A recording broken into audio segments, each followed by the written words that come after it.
All right, so back to the book, Jesus in the Home. Today we have chapters 39, 40, and 41.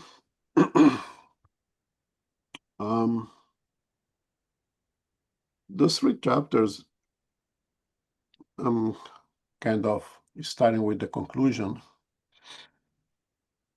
makes us reflect about the power of our thoughts, makes us reflect to the necessity of being vigilant with thoughts that crosses our mind from time to time, some ours, some introduced to us by a third party. And it makes us think, those three lessons, I think, on how the suggestion of Christ to be vigilant and to pray, it's really necessary. Because as we're going to see here through those readings, a negative thought that we allow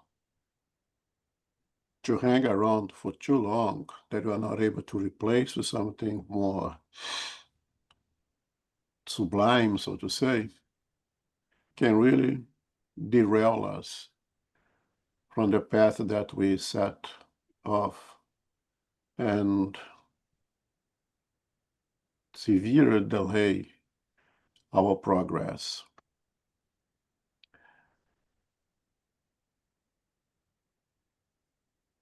So let's see what is Jesus bringing to us here, number 39.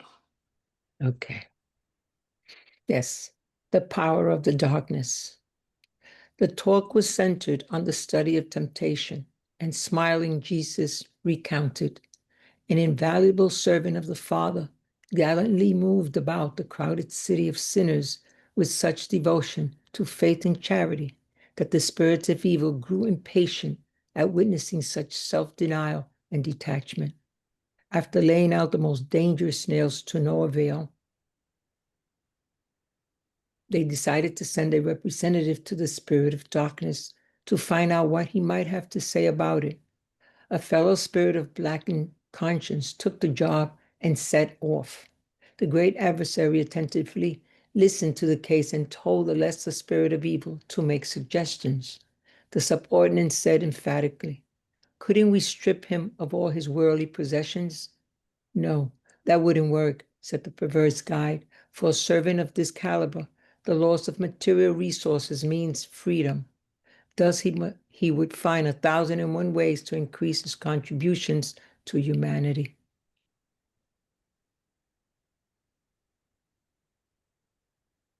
Then let's punish his family by breaking it up and forcing his children to fill him with disgrace and ingratitude, suggested the lesser troublemaker reticently. The greater persecutor, however, let out a frank chuckle and objected, "Don't you see that they would enable him to easily become part of the whole family, which is composed of everyone?" The ambassador added in disappointment, May it would work if we frailed his body, riddling it with sores and afflictions." "Nope, nothing like that," the satanic spirit added. He would find ways to stoke his trust in God and would take advantage of the opportunity to bring about the inner renewal of many people with his example of patience and serenity in pain. So let's encourage slander, suspicion, and gratuitous hatred against him, exclaimed the emissary. "Why?" the spirit of darkness replied. "Then a lot of people will regard him as a martyr and a redeemer. He would make use of all of the persecution in order to better edify himself in heaven's eyes." Now exasperated, the lesser demon suggested, "Wouldn't it be best just to murder him with mercy?" "What are you saying?" the wicked mind responded. Death would be the sweetest of blessings for him. It would lead him to the light of heaven." And seeing that the defeated disciple had become humbly silent, the greater adversary gave him a meaningful look and advised him glibly, "Don't be so stupid. Go and tell this man that he amounts to zero in creation, that he is no more than an unknown tiny group worm. Give him to understand his own insignificance so that he will never amount to anything, and you'll see. The messenger returned satisfied and put the method he had learned into practice. It surrounded the brave servant with thoughts of worthlessness and regarding his false insignificance, and it fired mental questions at him, such as, how can you dare believe that your destined deeds have any value? Don't you feel like you're a mere plaything of the lower passions of the flesh? Aren't you ashamed of the animal nature you harbor within your very being? What can one grain of sand lost in the desert do? Can't you see you're an obscure speck of clay? The brave collaborator stopped all of his activities, and after listening at length to the dangerous insinuations, he forgot that the leafy olive oil grows from fragile sprout, and disheartened, he lay down on the bed of despondency and humiliation to awaken only at the hour in which death unveiled the infinite of life to him. Jesus fell silent and contemplated the calm night. Simon Peter said a meaningful prayer, and the apostles and all the others said good night, pensive and astonished. Thank you. Okay.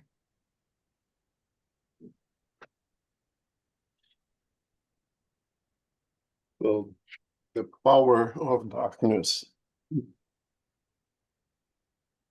As I said in the introduction, it's about our inner thoughts. And the thoughts, some of mine, ours, we cannot blame all the lower thoughts that come, that bruise in our heart as being from an outside source, right? But we see this in this example that there are outside sources who come in and try to disrupt us from our path. And as I said, I think every month, the very first sentence, the very first paragraph tell us what the talk is all about. And this one, it was centered on the study of temptation. And we usually see the word temptations and we think of material things, right? We think of things that stimulates our vanity, that stimulates our desire for material things, that stimulates our pride.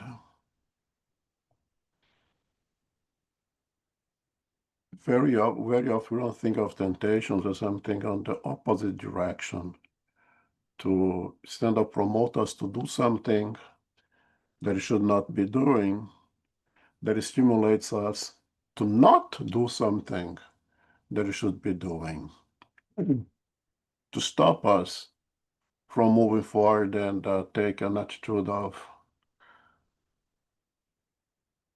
inactivity, so to say. So I think Jesus brings to us here a broad concept of this word temptation. And he used the example of this servant of the Father.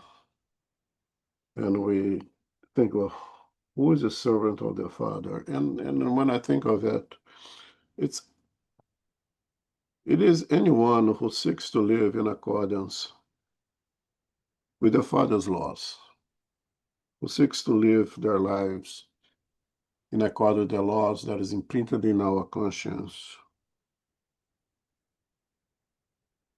And those laws have been not only written, but more important, exemplified in behavior by Jesus Christ.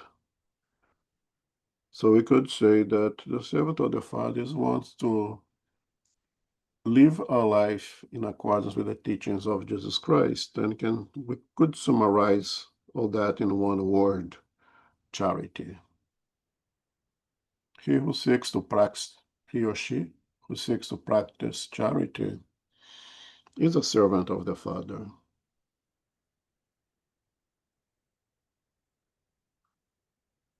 And not everybody is in tune with this, with this plan of life. As Ron often says, misery loves company. Those who are in a miserable situation, those who are still consumed by the desire, the illusion of power, those whose hearts are contaminated by the virus of selfishness, of pride, there you see the servant of the Father as some kind of an enemy. Yeah, spoke last Sunday, or last Monday, I'm sorry. The word enemy is a little troubled word for me because I think the servant of the Father would not have enemies, would not recognize even those who think different, who have an agenda opposite to them as an enemy. On the contrary, to see some is a brother in great, a sister in great need of assistance.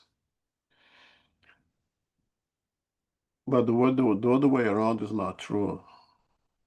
There are those who will see the servants of the Father's enemy and try to stop or derail those servants.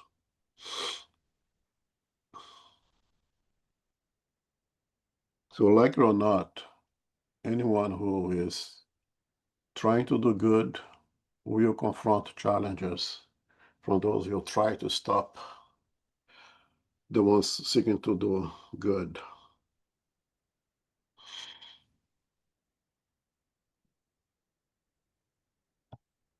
And in this parable, one of spirits of evil was getting impatient, witnessing the self-denial attachment of this servant, and trying to find the ways to stop it, try to do it on his own, and with no success, then he asked for a higher power of the darkness for assistance.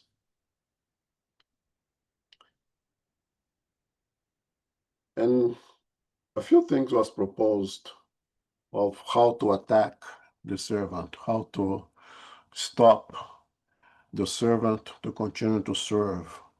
In other words, to continue to practice charity. And one of the options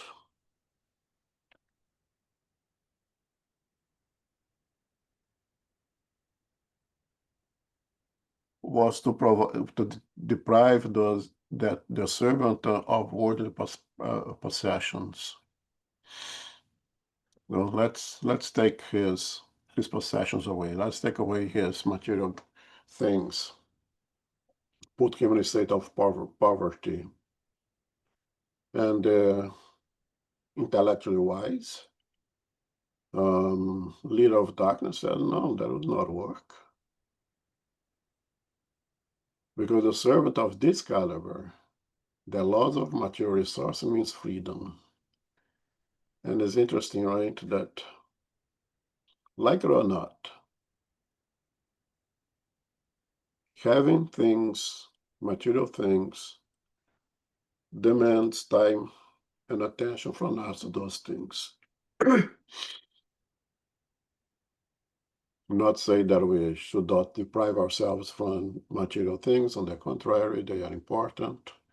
They are necessary. We should seek to be self-sufficient.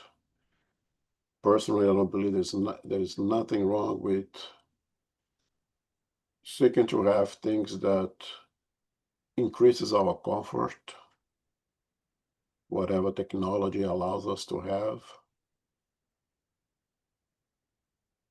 The problem, of course, is detachment in the means of acquisition, right? If you acquire those things through your own work, not stepping in anybody's head, and if you're truly detached from those things, understand that these are tools at our hands.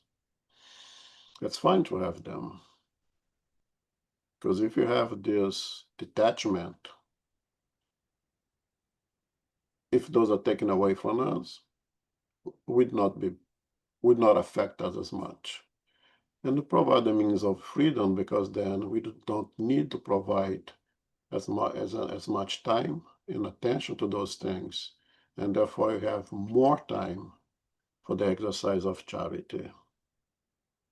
So perhaps not all of us are at the moral evolution of the servant, but for the servant of this caliber, as Jesus places here,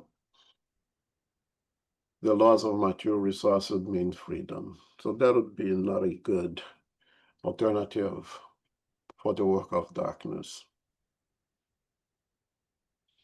Another option would be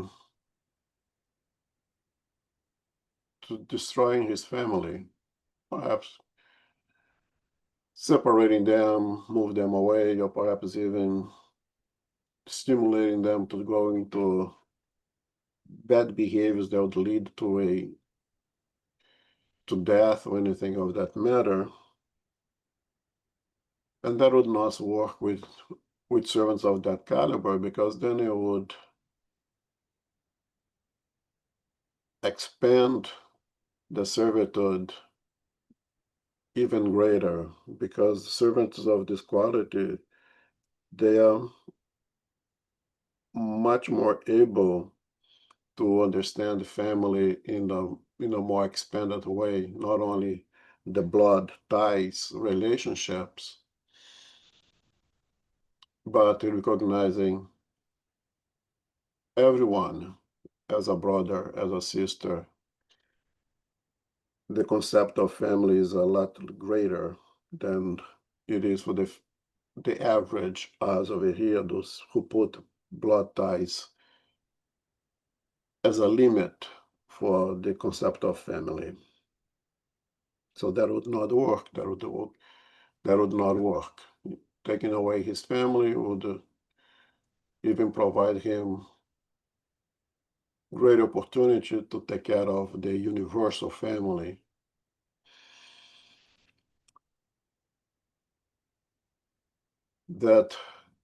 So then what would be the next alternative? Oh, let's make him sick. Let's put him, I don't know, on a bed rest. Let fail his body. Let's promote illnesses or impediment for his body.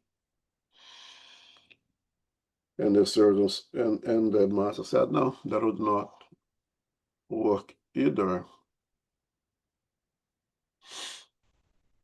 because he would find ways with his trust in God to take advantage of the opportunity to bring an inner renewal of many people with his example of patience and serenity.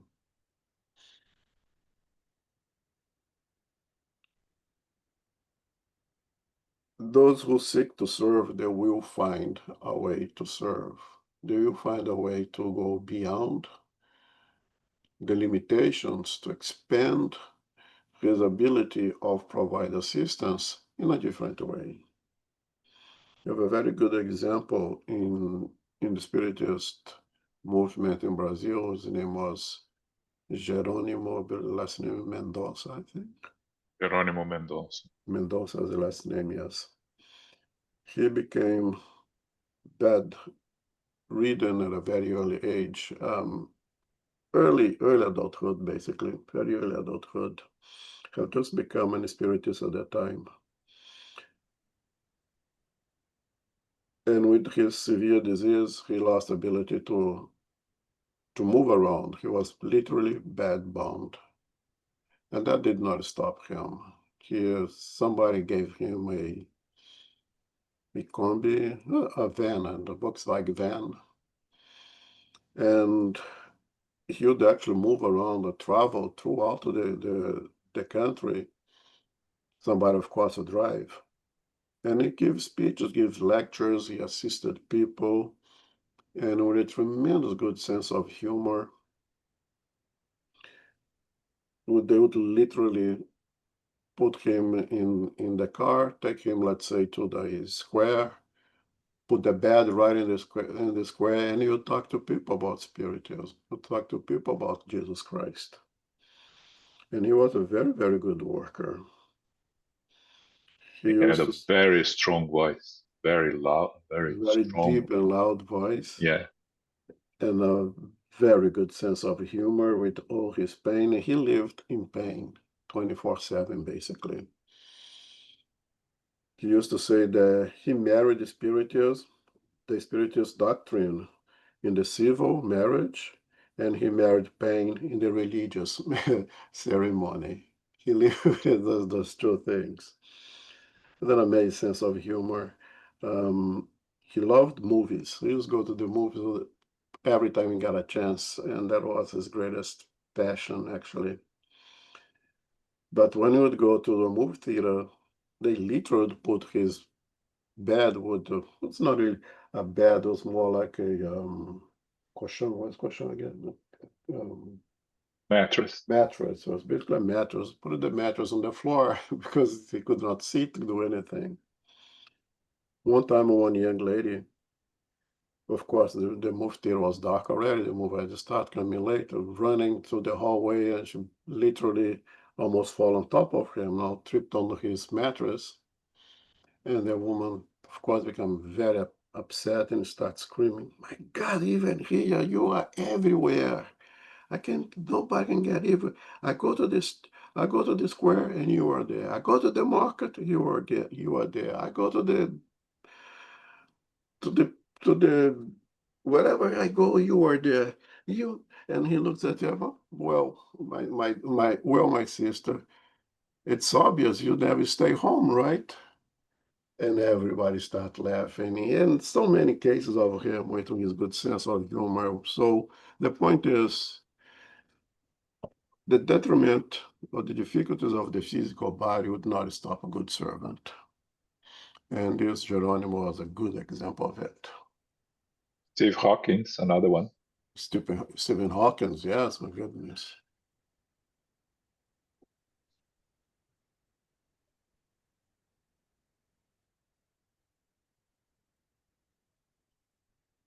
So what is the next thing that we could try to do over here to stop this guy from doing his work? And another thing could be slander. Let's come out with something to talk about him. Let's put his image down. Let's stimulate suspicion and hatred towards this guy. And the wise leader of the dynasty said, no, that would not work either.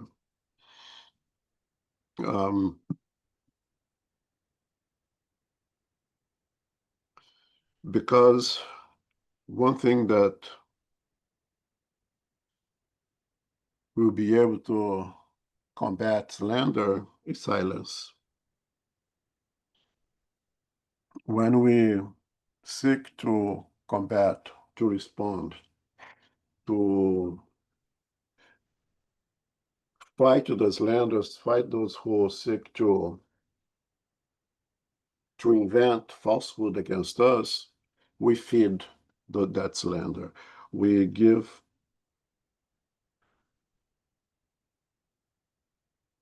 we give more power to that when we react against slander, against lies, against those kind of activities.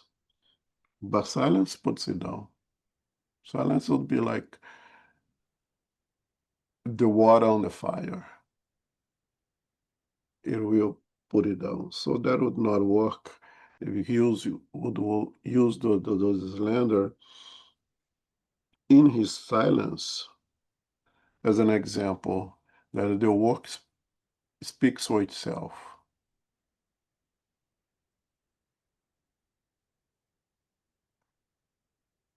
that we are the result of our labor, and the labor speaks for itself. There is no need to counteract slander,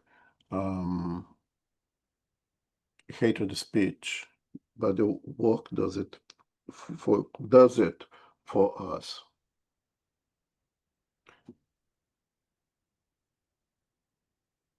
So then, what is the alternative with this guy? What can we do to really stop this guy from work?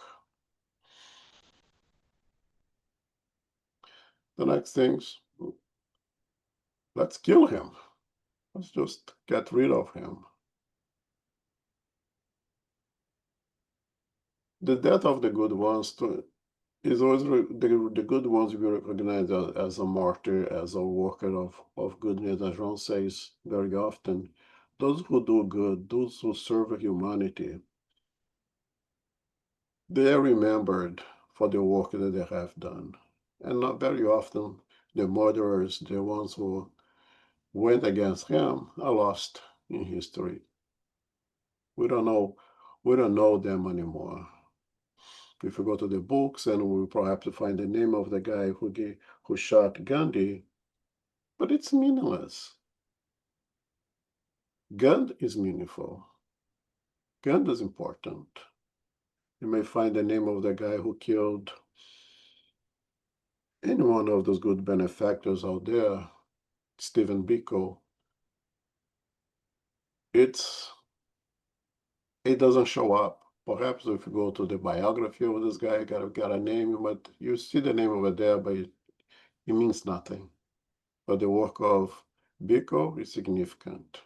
It stays perpetually for the good work he has done in his fighting against apartheid.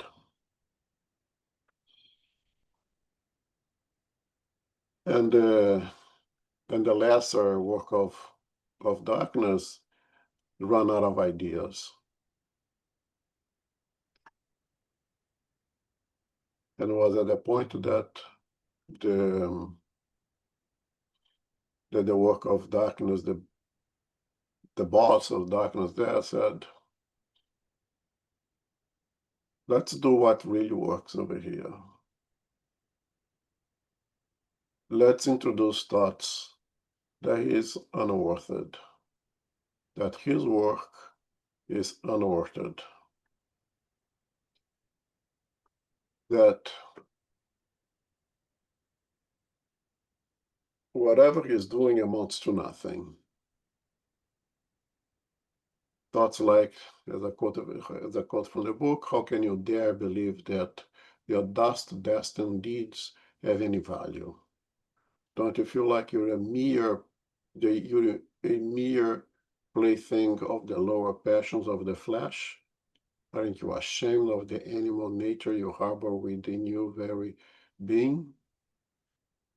What can one grain of sand lost in the desert do? Can't you see you are an obscure speck of clay? And this kind of very diminishing, trying to put down himself and the work that I was doing, worked in this particular case. We can see perhaps brought him in a state of deep depression, with laws of decrease or laws of self-esteem, of self-value, laws of faith in oneself. And if you lose faith in yourself, then you lose faith in everything. You lose faith in God. Laws of recognition of the value of work. And if you lose the recognition of the love of the value of work, then why should you work?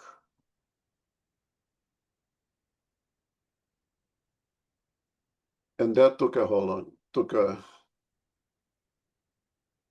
that worked in this particular case. That put his desire to serve down, put him I am saying here for myself, on a deep state of depression, it seems like.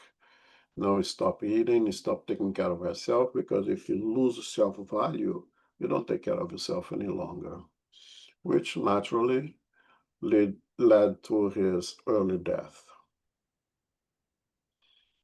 And going back to the conclusion that I said in the beginning,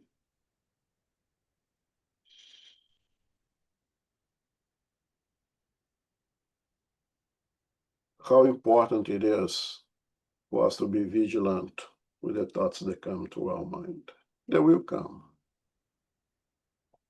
Maybe created by ourselves, maybe we have a little bit of a low self-esteem for whatever reasons, and there's many reasons for that.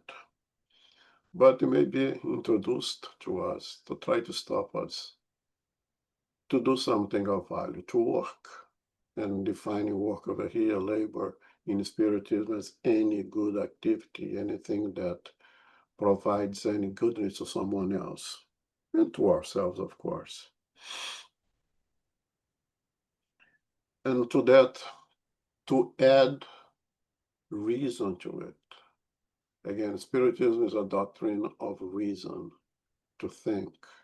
And every time that I thought those kind of thoughts come to our mind, I'm going to stop going to the center. I keep going over there and still having problems with my health. I still my loved ones continue doing whatever they want to do, as much as I pray to redirect the energies.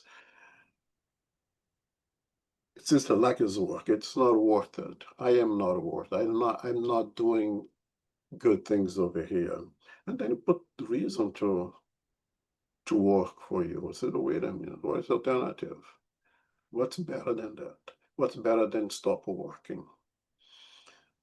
I have an example of myself. That one time on this time of the year, when the leaves are falling like crazy, and I was cleaning up the front yard, taking off all the dry leaves and putting in bags, and the wind was blowing hard that day. And I'm doing that for whatever time I was doing that, and I stopped. I finished, took out all my tools, put it back in the garage. When I come back here, the whole front yard was loaded with leaves, as if I had done nothing. And I think, well, what does it mean of that? Why should I spend all this time, all this work to clean up, and then it's, as soon as I turn my back on, everything is the same. And as I walked back into the house, and kind of disappointed with nature, basically, I saw 7 bags, huge bags, filled with leaves. And I recognized, no, it is worth it. There's a lot of work was done over here. It was good work. Of all those bags over here. And I think our life, we are so loaded with things that we need to clean up in the mess that we made for ourselves in the past. We need to have so many vices that sometimes we do all that hard work and when we stop and look back and get a little disillusioned, think that it's not worth it. I have so much vices. I go and I pray and I'm trying to be vigilant and I go to the center and I sit and listen to those talks and feels like nothing's changed. Then it's time to use reason and look back. And if you look back, you're gonna see all those bags of trash that you removed from us already. There's a lot more to be removed. But those are already gone. And the work is worth it. Regardless where do we stand right now, if we do the work, we stand a lot taller than we did before we start that work. And if we stop working, we're not going to go back to that stage anymore because there is no regression.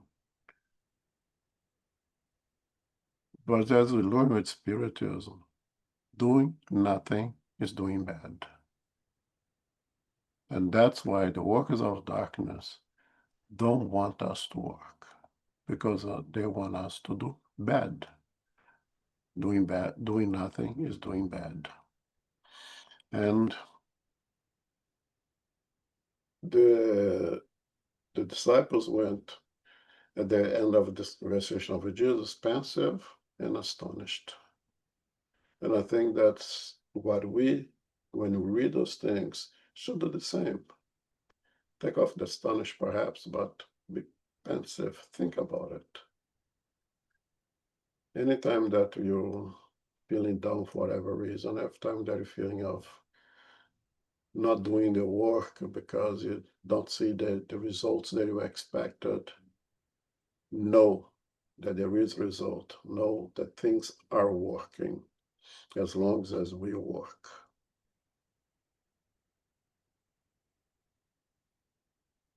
That's my thoughts of this passage. Any comments and any questions? Ebony. Yes, I think that I find it interesting that in spite of the servant being able to overcome all the proposed challenges that the messengers of darkness were proposing, it was his lack of self-worth, as Elmo pointed out, that actually derailed him. And I think that reminds me of how important it is for us to know that we are children of God. And it is not just a figurative saying. It is not, we are literally children of God. And that helps us to understand our true value within creation itself. What does that mean for me? What does it mean that I'm a child of God? I know sometimes I say to people, sometimes when I'm having spiritist discussions, sometimes I say, don't you know who my father is? Like I don't have anything to worry about. I'm a child of God.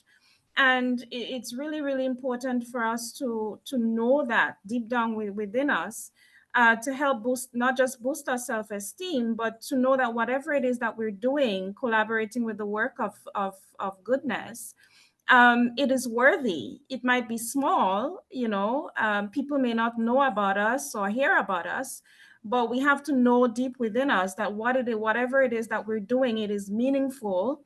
God knows about it.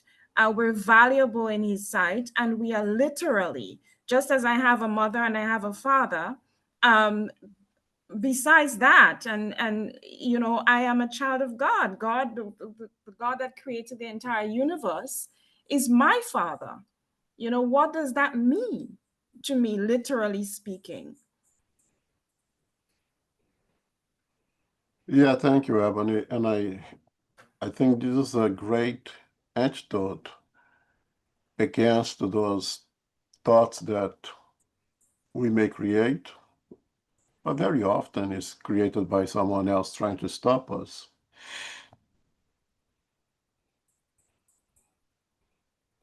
Because two things, there is no room for two different thoughts, right? If you continue thinking like I am a child of God, I am son of the perfection, I am son of the one who works for us continuously, it propels us forward. It does not give much room for the other thoughts to stay very long. Thoughts will come. You replace them. And what would be best to replace in the thought of God? To the thought that we are created from the love of God. We are meant to be like a mirror that reflect that love of God in all directions to all of God's creation. Since we are created the image of God, right? If we just redirect our thoughts in what you just suggest, it's a great antidote against all the bad thoughts that come in, because they will come in. And again, as long as you're doing the work, you are busy doing the work, you don't have room in your mind for distractions like that.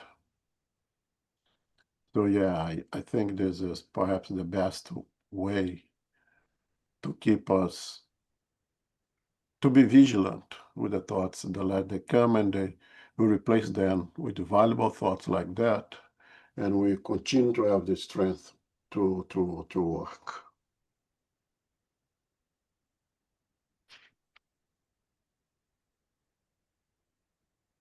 Luisa, Hi. I just when I was reading this chapter, um, I remembered like these days with social media that we see a lot people using posts and words to diminish other people.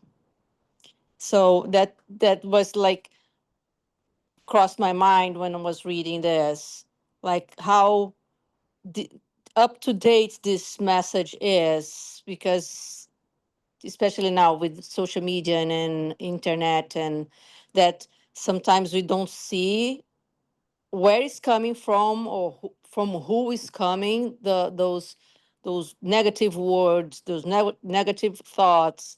And then sometimes we get kind of, when we wake up, it was like, oh, why I'm so sad, why I'm so feeling whatever, like negative feelings. And so I was just thinking, this is just an extra point that I saw from this message. Yeah, thank you. And thank you, because I actually made a note over here and didn't say it, but I actually put a note over here for myself to say it, exactly what you said. The third party that brings those thoughts to us, or the imprint those thoughts in our mind, we think immediately of discarnate spirit, but is equally for incarnate.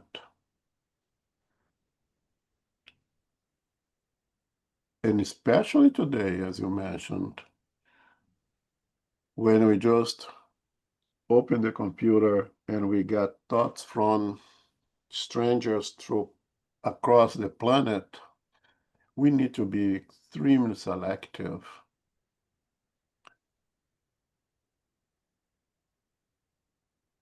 And not engage ourselves, wasting our time with a lot of things that's being put over there, because they may stick with us. We may lose our path if we keep going paying so much attention with the people are putting online, or even talking to people on the streets or anywhere. The darkness is everywhere, maybe incarnate or discarnate. And now, especially the darkness, is using this tool, this technology, for their advantage quite successfully, in my opinion. We need to be extra vigilant these days. And with one caveat that not only those who think different than us, not only those who have a different opinion of things than us, but also those who have the same opinion as ours. But they invite us to take actions, to do things that are not really Christians' actions, Christians' decisions. That sometimes we, ideologically speaking, what the person's putting over there is agreeable to us, but the action that they take, or the action that they suggest to us, is not.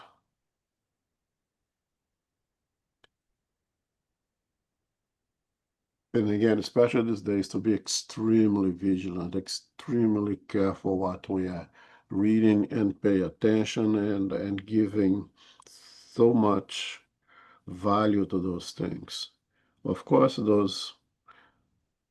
there is obviously we can understand that the actions, that the ideology is contrary to the teachings of Christ, so you eliminate right away, but be very careful with those false prophets out there also.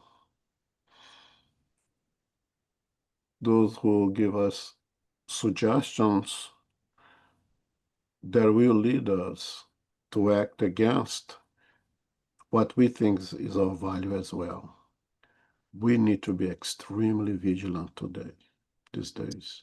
Very smart individual out there that if we don't use reasoning, we may become victimized and impregnate our mind with thoughts that deviate us from the right path, the path of following Jesus.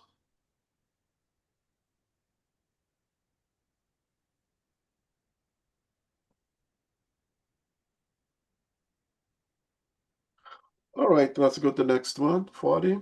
Okay. The deadly adversary. During the course of the evening, refreshed by caressing breezes, Philip, with his calloused hands, spoke so emotionally and bitterly about the anguish that filled his soul that heart-trending notes of pain gripped the gathering. And after being asked respectfully by Peter that they return to the problem of temptation, the master began the following story. The Lord, our Father, needed a small group of servants in a rebellious and desolate city. And to that end, he found in the middle of it a family of 5, father, mother, and 3 children, all who loved him and honored his wise and just laws. Once they were situated, the happy collaborators began to serve him wholeheartedly. They found an active center of charity in transforming faith that proved its worth as an important soul of heavenly life, and it stood out so much in its devotion and practice of goodness that the spirit of the darkness began to wage a tenacious war against it. To begin with, it frailed it and the bats of slander, but the sincere servants united in tolerance and triumphant. Immediately thereafter, he spread the gloom of poverty around them, but the dedicated workers joined together in insensate work and overcame the hardship. Then he tormented them with the serpents of scandal. However, the unknown heroes responded with constructive silence and defeated the dark persecutor. After other similar sieges, Satan changed his plan of attack and sent them the demons of vanity, which clothed the Lord's faithful servants with great social status, as if they had reached the pinnacles of power in the blink of an eye. Nonetheless, the provident workers were even more humble and attributed all the glory bestowed on them to the Heavenly Father. Next, the contemptuous and wicked beings filled their center with valuable assets and money in order to benumb their ability to work. But strong in trust and prayer, the loving group received the money and gifts and passed them on to others to the benefit of the downtrodden and afflicted. Exasperated, the spirit of darkness sent them the demon of depression, who ever so suddenly reached the mind of the head of the heroic family and said to him solemnly, "You are a man, not an angel. So aren't you ashamed of yourself for constantly talking about the Lord when you know your own imperfections so well? More than anything else, try to feel the extent of your weaknesses of the flesh. Weep about your shortcomings. Do." All right. Okay. Do penitence before the Eternal One. Grieve your sins. Minding this warning, the unfortunate man became alarmed and forgot that people can only be useful to the grandeur of the Father through their work in carrying out the will of heaven, and succumbing to profound depression. He believed himself to be irredeemably blameworthy and sinful forever. From the moment in which he believed he was incapable of getting back on his feet, he refused to eat. He lay down and died from sorrow in just a few days. Seeing him die under a wave of sorrows and tears, his wife followed in his steps, overcome by an unspeakable anguish, and within a few weeks the children took the same pathway. And so the deadly adversary overcame the valiant collaborators of faith and love one by one. without needing any other weapon than the little suggestions of sadness. The Lord remained silent for quite a while, but none of those present dared make a comment. Thus, perceiving that his disciples preferred to remain silent, the divine friend concluded expressively, as long as people have the resources to work and serve with their hands and feet and with their sentiments and intelligence, the destructive sadness surrounding them is nothing more than a threatening visit from the spirit of darkness in his wrenched and persisting battle against the light. Okay, thank you, Saraido. Okay, you're welcome.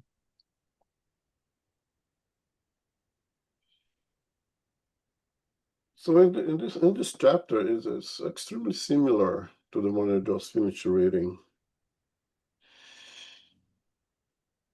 It's interesting here that this emotional state of Philip, right? He spoke so emotionally and bitterly about the angst that filled his soul, and that heart-threading notes of pain gripped the gathering, led Peter to the topic of temptation again. And I imagine that following the sequence that the author put on this book, of course by design, not by chance, I can imagine come to Peter's mind, oh, the Lord just spoke about temptations when we put ourselves down as well. I think we should go back to that topic. So again, we have here the problem of temptation. And again, not the temptation that leads us to do something that we should not be doing, but the temptation to stop doing that we should be doing and not do something that we should be doing, which is, again, it's a more expanded concept of temptation. And I don't think you need to go back to all those things that the forces of darkness will try to put in our path to derail us on doing the work.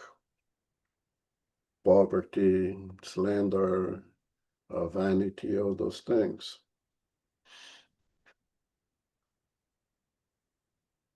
And again, reminding ourselves that all good work, all good workers of devotion will face challenges. You will face challenges from those whose agendas are contrary to the work of charity. For those who, even though we may not see them as enemy, they will see us as enemy and will try to stop us. And I dare to say us over here because we are here right now doing this reading. Because if we are not doing as much as we could, as much as we are able to, we are working. And we need to value our work regardless of how big, without trying to make comparisons. I think one of the things that I was going to mention as well that may stop us from doing the work is exactly the idea of making comparisons. That create a state of low self-value. If I try to compare myself to Mother Teresa, if I try to compare myself to Jerome Mendonça that I just mentioned, to Gandhi, to Stephen Biko, yeah, I'm a little grain compared to those guys. But I'm a valuable grain. If I cannot do 25% of what they have done, I can do 2% of what they have done. And that 2% carries tremendous amount of value, not only for me, but everyone around me. I need to have this self-value there. And I'm not going to compare myself to Mother Teresa or to Gandhi or to Chico Xavier or to Geronimo, because that will put me in a state of depression. I will appreciate their example. I will seek to reach that level at my own speed, at my own capabilities, but continuously working. And eventually, it may take a few reincarnations. I will get there. And I know that I'll get there because, as Evan just told us, I am the Son of Perfection that provided me all the tools to continue to stay in that path. And I'm going to use those tools. Perhaps not as good as I should, but I'm going to make use of those tools and make it better as time progresses. And then again, most of the challenges that the Lord of Darkness tried to stop this family, now not just one person, it's a whole family that the Lord placed in a mission. We can say there is a mission. The Lord our Father needs a small group of servants in a rebellious and dissolute city. So place that family in that place as a mission to elevate the moral qualities of those places. Father, mother, and three children. And of course, they were challenged to stop the work. And they tried several things, as in the first reading.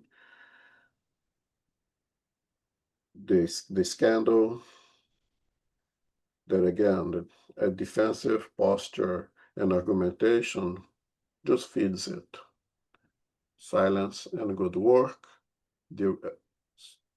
eliminates it. It puts down the fire. And they try the vanity. And the vanity can only really take an effect of those who are prideful to begin with. They need to find something inside of us that vanity can feed itself from. And not finding it in our heart, it doesn't bother us at all. Then the temptation of wealth, equally like poverty, they are both difficult challenges. The extremes of not having enough, and the extreme of have tremendous amount of abundance of superfluous. They're both tough challenges to deal with. Perhaps wealth is more dangerous because having the power in your hand, you can do a lot of damage to it. Having nothing, have no power, you cannot do as much damage. So perhaps wealth is more difficult for us. And not only we can use that wealth, its power, to cause harm, but also you can have all that wealth and not use it to do the work that you have done. But for those who are seriously working as a servant, then they will use that power, then there is wealth, to augment the ability of assisting others, providing charity to others in a much greater way. And again, what works? The depressive thoughts. Again, the leader of the family was afflicted with those depressive thoughts.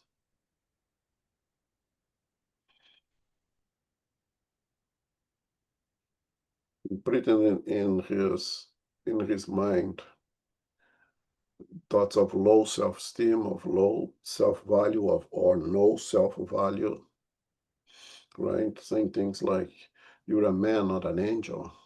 So why aren't you ashamed of yourself for constantly talking about the Lord when you know your own imperfection so well?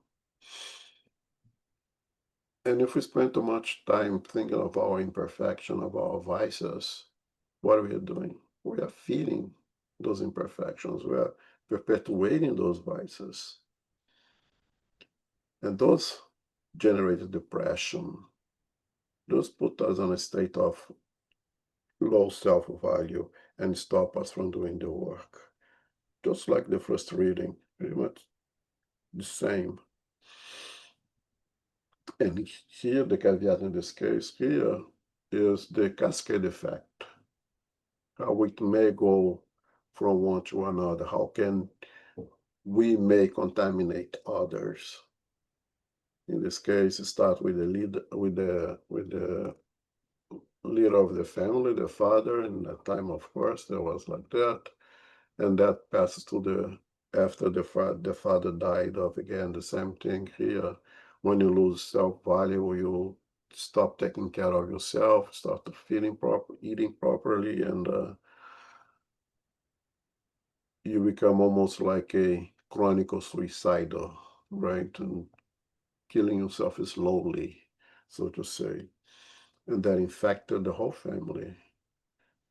Right after him was the wife who went on, and then the sons and daughters that I mentioned, sons and daughters, got lost as well from the path that they were doing, and a failure of the mission that God entrusted them, not only for the leader, but for the whole family. And again, we bring about the necessity of vigilance, the necessity of prayer, the necessity of being reasonable, allow reason to prevail over the emotions that comes from time to time. Taking a look back and see how the work may not be great, but it's good work, and it's worth to continue to do this work. That's what will keep us moving forward. That will keep us from allowing depression to set in. And the depression over here, not necessarily recognized by psychiatry as a diagnosis, but perhaps also as we in spirituals understand that all of our illnesses has a spiritual genesis. They all illnesses come from the spirit.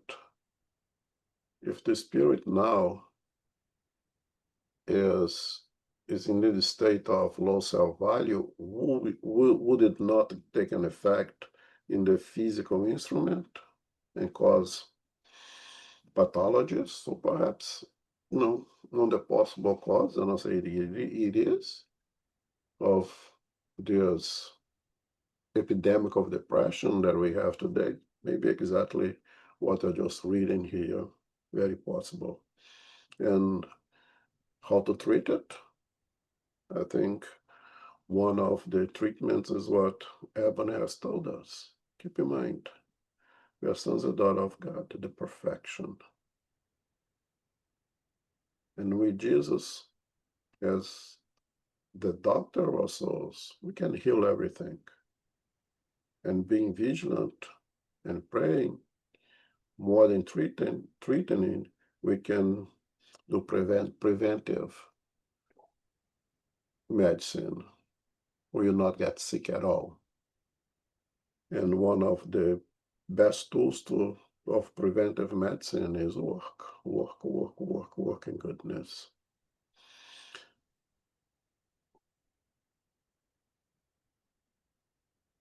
I think that are my thoughts here. Any comments and other thoughts? Quite similar. So go ahead. There is this famous story, The Start Thrower by Lauren Isley, right? That of this man walking on the beach, and then he sees a boy throwing starfishes back to the ocean, and he asks, "What are you doing?" And the young man says, "Throwing starfish into the ocean." "And why are you throwing starfish into the ocean?" "Well, the sun is up, the tide is going out, If I don't throw them, they'll die. And the wise man, replied, but young man, don't you realize there are miles and miles of beach and there start fish all along every mile? You can't possibly make a difference. And at this, the young man bent down, picked up yet another starfish, threw it in the ocean, and as if met the water, he said, he made a difference for the depth. That's right, and that's extremely important. We can do little, but we can do some. And that some that we can do is of great value. And a lot bigger than we perhaps imagined it would be. A little action that we take that it may think that is insignificant may be very significant for someone else.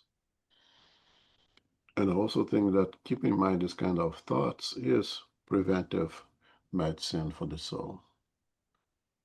It keeps us with a high self-esteem, giving value to what we are and what we do, because we are what we do in reality, right?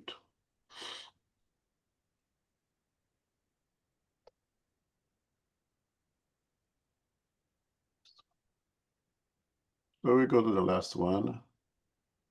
Again, keeping in rhythm with the same line of thought of those three lessons. Okay. 41. The Holy Incentive. The fraternal gathering at Peter's house had just begun when Tiberius complained angrily about his own weaknesses, stating to the master, "How am I supposed to teach the truth if I still feel inclined to lies? What gives me the right to preach the good when I can see that I'm still stuck in evil? How can I praise divine spirituality if my animal nature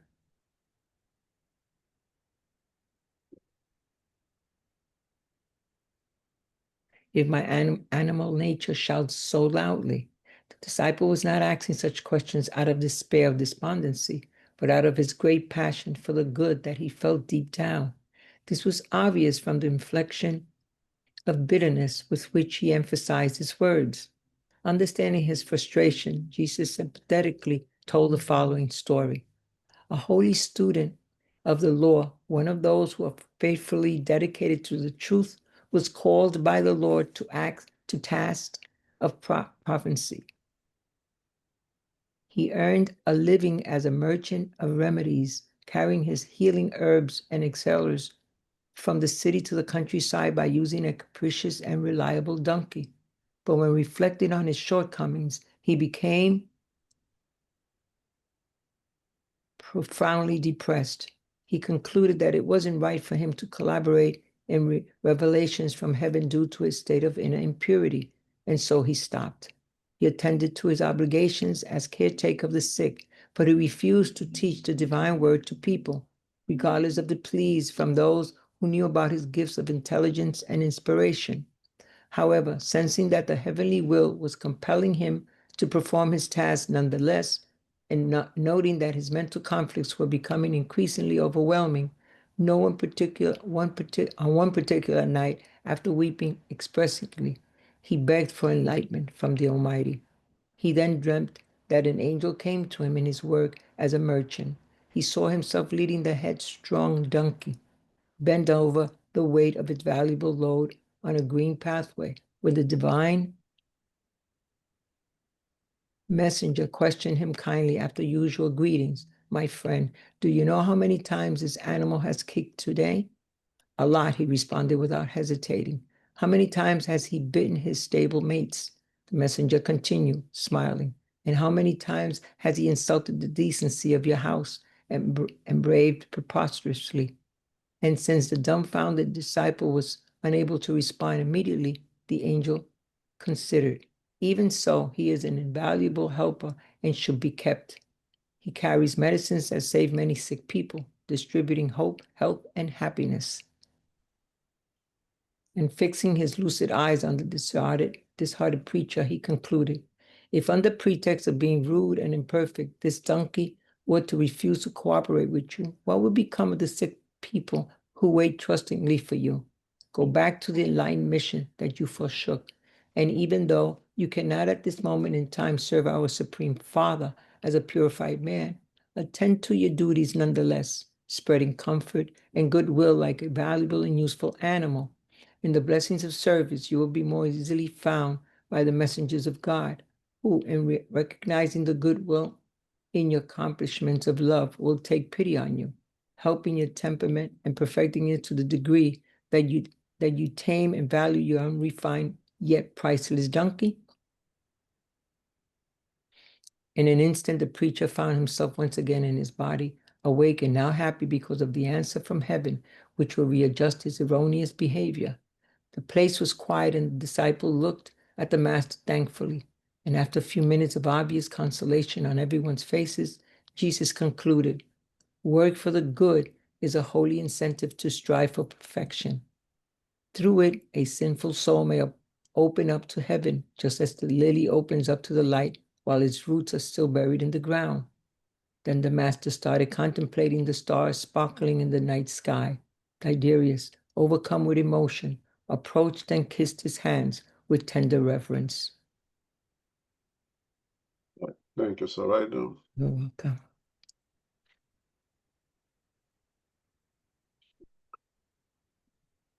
So again, the last reading today deals with our inner thoughts and our thoughts regarding ourselves, of our value. I don't know about anybody else here, but the question, who of us, and it's this kind of thoughts, this kind of thinking had come to my mind from time to time that, how am I supposed to teach the truth if I'm still feel inclined to lies? What gives me the right to preach the good when I see that I am still stuck in evil? How can I praise divine spirituality if my animal nature, since I am very much of an average person, and if it happens to me, it probably has happened to other people as well. It happened to Thaddeus, who was following Jesus, was side by side with Jesus. I think all of us can be victimized by those kind of thoughts that, again, we may create for ourselves or may come from a third party. And again, very important, that third party may be incarnate or discarnate. Maybe something taught to us by our side, incarnate or discarnate, or something that we read that stimulates those kind of thoughts.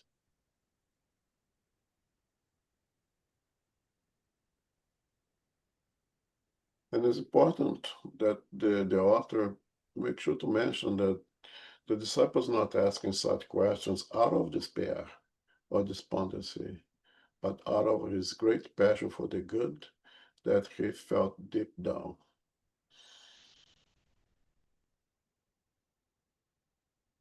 To have those kind of thoughts doesn't mean that you're in a state of desperation, that we are in a state of hopelessness.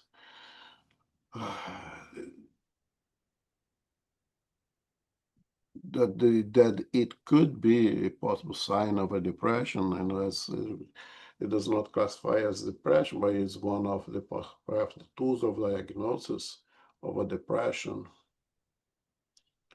But those thoughts may come to us with out of our best intention to serve to the best that we can, and we feel somewhat limited by our limits, obviously, and that's why very often we mention it's good to recognize our limitations, but never be limited by them. No, we are on a path of progress, and the more we work, the more we expand our potentials and slowly go minimizing our limits. But we do that through work. And in the story that Jesus brings the parable that he creates around death to make his point, he again, as in almost all the things I have read so far,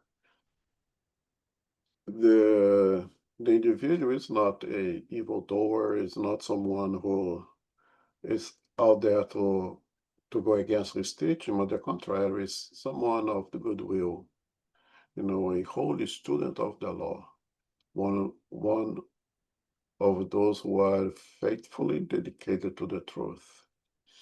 And I think Jesus keeps making that point that as we spoke this Monday, the fact that we are made this choice of follow Jesus does not mean that we are free from trials. They are free from the responsibilities of past mistakes, of cleaning up of past mistakes. The fact that we seek to be student of law and practice truth to the best of our abilities doesn't mean that now you're not going to be challenged anymore. On the contrary, you'll be even more challenged. Because as we have spoke before, because there are those who will not like the truth and will try to stop us from doing it. And he used that example of the donkey that I think is a very nice example. So this man was somewhat of a doctor of the time now, would bring treatment, medications to the sick, and use the opportunity to speak of the law, to enlighten people. And one time I have this kind of thoughts that Jesus was having. He stopped doing the work of seeking to enlighten people, seeking to help others beyond bringing the medication to the body, but bringing treatment for the soul itself, because he was in a state of depression with low self-esteem. And of course, that creates the conflict, because he knew better. He was a good student. So he knew that he should be doing something more, but was not doing. And that creates that conflict with your own conscience. And the conscience is not, it's not going to give us a break until you try to fix what's wrong. So, however, seeing that the heavenly will was compelling him to perform his task nonetheless, even though he had stopped, his conscience, what we call the heavenly will, was compelling him to continue to work. And noted that his mental conflicts were becoming increasingly overwhelming. What happened? He begged for enlightenment. We see over here that the same way that Jesus was here when he walked here, healing people, bringing vision to the blind, he waited the people to come and ask. He didn't go knocking doors. Oh, there is any blind in the house back here that I can cure? There's anybody with an infirmity I'm ready to cure? Come to me. He waited, respecting our free will, respecting our desire to better ourselves in order to bring the healing. Because otherwise he could not. So the same case here, he begged for enlightenment, and the help was there. We say that every week in the center. Once we are ready for the help is there for us, always there for us, always there for us.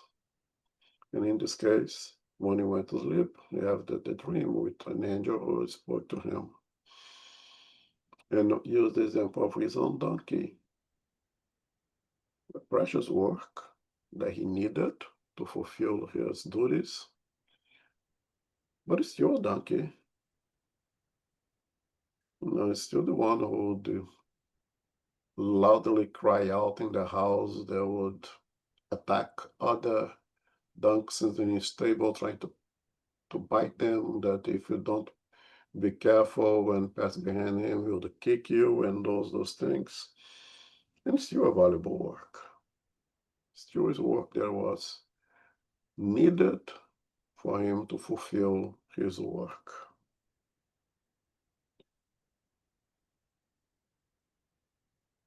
And then he understood that even though he is not out there, he is not free of sins, he's not free of vices, that he has a lot to improve in himself. He is a good, valuable work at the hands of divine providence. That he is, in his limitations, a good servant of the Master to carry out goodness. And that's the example that we have to take for ourselves. Again, not even close to a Mother Teresa, to a Chico Xavier, to whatever, Gandhi, whatever names you may think of, but a lot of valuable work, on limitations. And the only way that you can reach the level of the Mother Teresas, of the Chico Xaviers, of the Gandhis, is to continue to work. That's what will minimize our limitations and will expand our potentials as a servant. Chico Xavier used to say that if I was waiting for better conditions to work, I would never have started. If I sit here wait for perfection, it will never happen, because perfection we have to create it for ourselves. And it's through work that we create that. I think the three lessons are extremely valuable, again, as the conclusion. We generate thoughts that are not very productive. And if we put ourselves as servants, seeking to do our best to be good to others as being good to ourselves, there will be those who will not like the idea, incarnate and discarnate. And they'll say, well, you're wasting your time going to the center, or you're wasting your time sitting here like this. It could be out there having fun and doing other things. And if you don't pay attention, if you don't be careful, you don't be vigilant, we may surrender to those thoughts. Even the good workers, as in this 3 example, were victimized by those thoughts, so everyone is at risk of doing so. To be vigilant, to keep ourselves upbeat, giving value to our work, and continue to work is, again, the greatest preventive medicine. Is there any comments, any questions?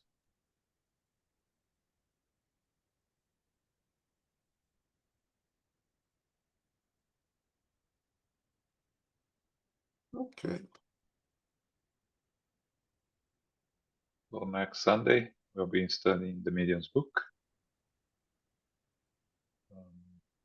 Okay. We have, starting next Saturday, the Spiritist Week of the Tri-State. There will be a series of lectures, both Portuguese and English, with the theme of suicide prevention. Starts Saturday at 2:30 p.m. at the Brooklyn Library in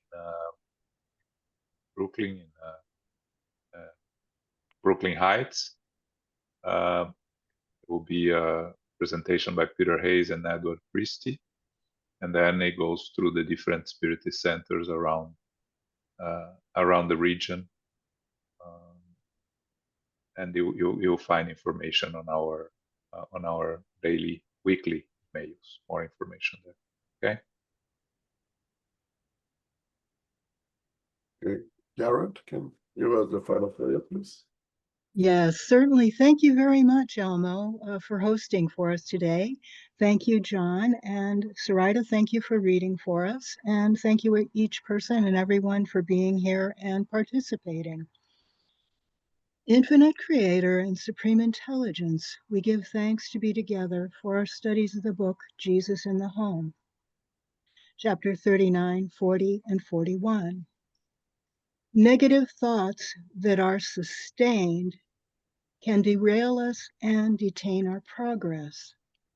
Pride, selfishness, and extreme materialism come from the moral choices we make.